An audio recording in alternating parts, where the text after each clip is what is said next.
নমস্কাৰ। আজি মায়ে ৰাতিপুৱাই এটা টোপোলা দি পঠিয়াইছে। এই টোপোলাটো কিনো আছে তাকে দেখাওঁ আজি আপোনালোকৰ আগত। এইখিনি কল দেখিছে, এইখিনি বাৰীৰ কল। দেউতাই অকল তিলঙনি আৰু জাত দি পকায়। কলখিনি খাবলৈও খুব মিঠা হয় কল।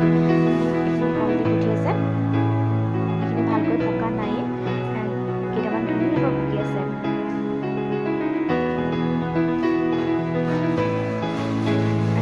এইফালে দিছে, এইফালে আমলখি দি পঠিয়াইছে বাৰীৰে।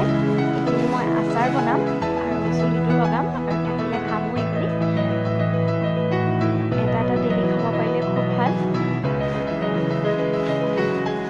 আৰু এয়া দেখিছে নহয়, এয়া বাৰীৰে খান্দিছিলে কাঠআলু, বিহুৰ কাৰণে খান্দিছে, তাৰে অকণমান দি পঠিয়াইছে আৰু এয়া দিছে ঔটেঙা।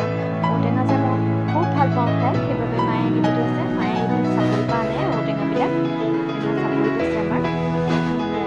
এইফালে চাউল দি পঠিয়াইছে।